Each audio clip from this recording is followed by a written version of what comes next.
पाकिस्तान के पूर्व राजनयिक भले ही कुछ भी बोले, लेकिन सच्चाई ये है कि पाकिस्तान की आवाम योगी और मोदी को पसंद करती है।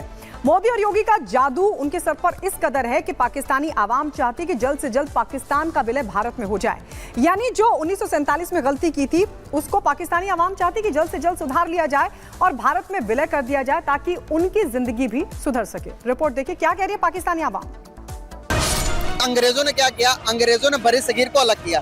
बड़े सगीर में कौन कौन थे? आज का बांग्लादेश, पाकिस्तान और हिंदुस्तान सारे एक ही था। अंग्रेज एक नहीं मरा, हम तो आपस में नस्ल मर रही है ना। एक तो हिंदुओं के साथ हिंदू कौन थे?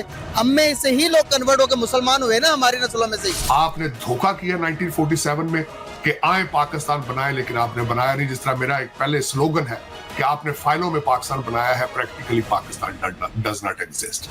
यही प्रधानमंत्री मोदी और सीएम योगी का जलवा है जो पाकिस्तानियों के सिर पर चढ़कर बोलता है। हिंदुस्तान के अखंड भारत का जो सपना देखा गया, उस सपने का समर्थन पाकिस्तान की ये आवाम कर रही है। कह रही है कि पाकिस्तान को भारत से अलग अंग्रेजों ने किया है। दरार पैदा करने का काम अंग्रेजों ने किया, लेकिन अब भारत के साथ आगे बढ़ना है। अंग्रेजों ने क्या किया? अंग्रेजों ने बड़े सगीर को अलग किया। बड़े सगीर में कौन कौन थे? आज का बांग्लादेश, पाकिस्तान और हिंदुस्तान सारे एक ही था। अंग्रेज एक नहीं मरा, हम तो आपस में नस्ल मर रही है ना।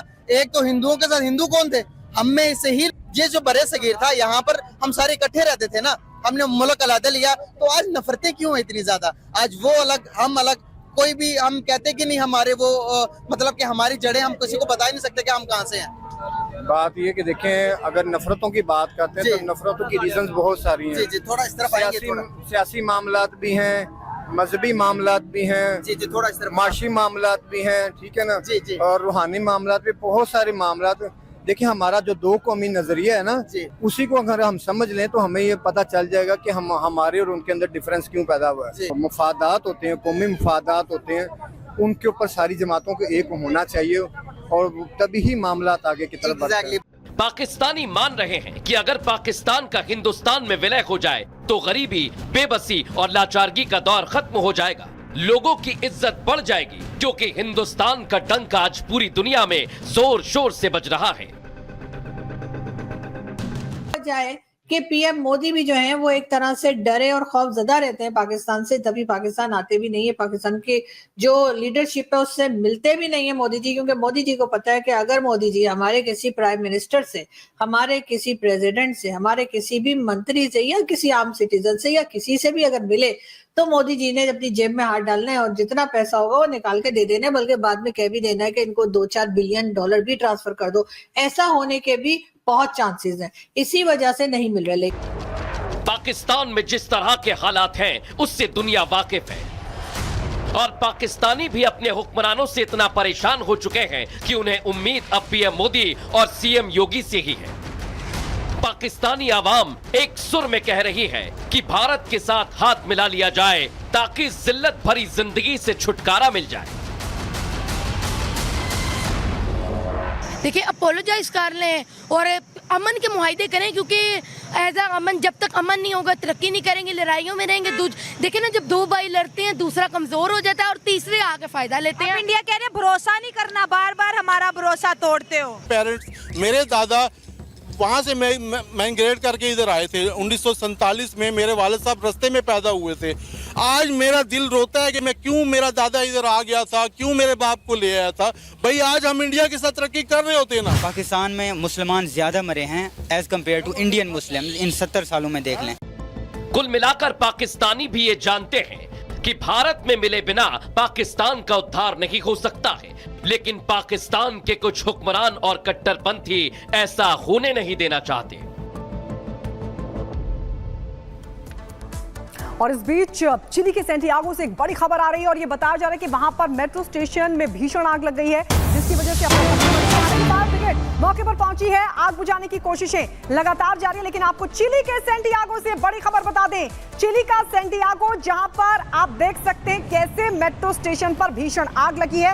एस्क्वेला मिलिटर मेट्रो स्टेशन की तस्वीरें आपके सामने, जहां पर भीषण आग लगी है और इसकी वजह से अफरा तफरी मच गई। आप देखिए, मेट्रो से ये काले धुएं का गुबार उठता हुआ दिखाई दिया। किस वजह से आग लगी ये अभी तक साफ नहीं हो सका है, लेकिन बताया जा रहा है कि जबरदस्ती आग, जिसके बाद अफरा तफरी मच गई।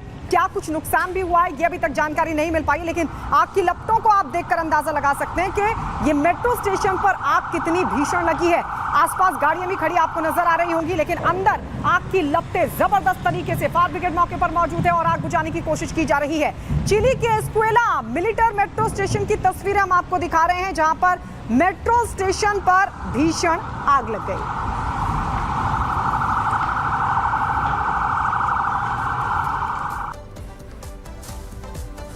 और आइए बात करते हैं झारखंड की। झारखंड में इस वक्त सियासी पारा चरम पर है और वजह है चंपई सोरेन। चंपई सोरेन ने अपने अपमान का दर्द बयां कर यह स्पष्ट संकेत दे दिया है कि अब बीजेपी में उनका जाना तय है। लेकिन हेमंत सोरेन इस पूरे घटनाक्रम के पीछे बता रहे हैं बीजेपी का हाथ। रिपोर्ट दिखाते हैं आपको।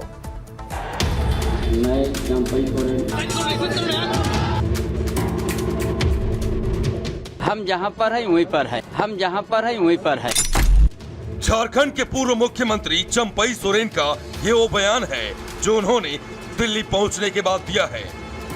कहते हैं सियासत में किसी बयान का कोई मतलब नहीं होता है।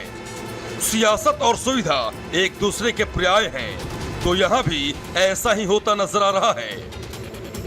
उनके बयान से साफ है कि उन्हें मोदी का आशीर्वाद मिल चुका है, बस औपचारिक ऐलान बाकी है। एक बार फिर सुनिए चंपई सोरेन ने क्या कहा है। हम जहाँ पर है वहीं पर है, हम जहाँ पर है वहीं पर है। चंपई सोरेन के इस बयान का सीधा मतलब है कि जब तक हूँ तब तक हूँ। अब चंपई सोरेन कब तक झारखंड मुक्ति मोर्चा में हैं, वही बता सकते हैं। लेकिन झारखंड में खेला हो गया है। झारखंड मुक्ति मोर्चा के दिग्गज नेता बीजेपी के दरवाजे पर पहुंच गए हैं। मैया योजना किसने अनाउंस किया? चंपई सोरेन ने अनाउंस किया, लेकिन आज उनका फोटो कहीं भी नहीं है। मेरा लगता है कि इतना बड़ा प्रमुख राजनीतिक व्यक्तियों का साथ जो झारखंड का मुख्यमंत्री रहा, उनका बारे में हल्का से हमें बात करना भी ठीक नहीं है। जेएमएम में खेला हो चुका है, इसका एहसास हेमंत सोरेन को हो गया है। लिहाजा हेमंत सोरेन चंपई सोरेन पर भी हमला बोल रहे हैं और बीजेपी को भी कोस रहे हैं। तो पलटवार बीजेपी ने भी किया है। हमारे यहाँ पर एकता अखंडता को तोड़ने में लगा है। समाज तो छोड़ो, ये घर भी फोड़ने का काम करता है, पार्टी तोड़ने का काम करता है। आए दिन कभी इस विधायक को खरीद ले, कभी उस विधायक को खरीद ले। और पैसा ऐसा चीज है कि नेता लोग का तो ऐसे ही उन लोग को इधर उधर घसीटने में उन लोग को देरी नहीं लगता है। अच्छे नेतृत्वकर्ता के रूप में झारखंड की सेवा कर रहे थे, अच्छे मुख्यमंत्री के रूप में उन्होंने झारखंड की सेवा किया है। बेदाग मुख्यमंत्री। परिस्थितियों का अब तो केंद्रीय नेतृत्व पर सारी चीजें रहती हैं कि किसको ले किसको न ले, बड़ा व्यक्तित्व है, इसलिए पहले तो उनका क्या है नहीं हम नहीं कह सकते। चंपई सोरेन को लेकर जीतन राम मांझी ने तो एक्स पर पोस्ट कर दिया है। एक्स पर मांझी ने लिखा कि एनडीए परिवार में आपका स्वागत है। चंपई दा, आप टाइगर थे और टाइगर ही रहेंगे। तो क्या विधानसभा चुनाव से पहले हेमंत सोरेन को बड़ा झटका लगने वाला है? इस बात के कयास इसलिए भी लगाए जा रहे हैं क्योंकि चंपई सोरेन ने बागी तेवर अख्तियार कर लिया है। झारखंड से असम, असम से पश्चिम बंगाल और पश्चिम बंगाल से दिल्ली पहुंचे चंपई सोरेन ने साफ कर दिया है कि उनका अपमान हुआ है, उनका तिरस्कार किया गया है। अब तो वो नई राह चुनने के लिए आजाद हैं। इधर चंपई सोरेन के पाला बदलने की आशंकाओं के साथ ही बीजेपी और कांग्रेस के बीच आरोप प्रत्यारोप का दौर भी शुरू हो गया है। उन्होंने अपने वक्तव्य में कहा है कि मैं दिल्ली निजी काम से आया हूं अपनी बेटी से मिलने के लिए, तो उससे ज़्यादा और सच्चाई क्या हो सकती है? उन्होंने तो अपना बयान दे ही दिया है, अटकल की बातें नहीं है उस पर। उनका कोई भी इस तरह से बयान नहीं आया है कि वे दूसरी पार्टी में जा रहे हैं। हम लोग जानते हैं कि चंपई सोरेन जी जेएमएम के बहुत ही पुराने अनुभवी और समर्पित रहे हैं। तरीके से चंपई सोरेन जी के साथ नाइंसाफी हुई है झारखंड मुक्ति मोर्चा के भीतर। वो बहुत कद्दावर नेता है, बहुत पुराने नेता हैं, शिबू सोरेन जी के समकक्ष हैं और उनके पुत्र हेमंत सोरेन ने उनको बेइज्जत करने में कोई कसर नहीं छोड़ी। और जब बेल पर हेमंत सोरेन बाहर निकले, दोष मुक्त नहीं हुए, सिर्फ बेल पर निकले, तो उन्होंने चंपई सोरेन जी को बहुत ही अपमानजनक तरीके से सिंहासन से हटा दिया, मुख्यमंत्री पद से हटा दिया। तो क्या साहब, कोई आदिवासी सोरेन परिवार के बाहर उसकी कोई इज्जत नहीं होती? बहरहाल अगर वो इच्छा व्यक्त करते हैं ज्वाइन करने की, और अगर वो व्यक्त करते हैं, तो इस पर हमारा प्रदेश और केंद्रीय नेतृत्व ही फाइनल निर्णय लेता है।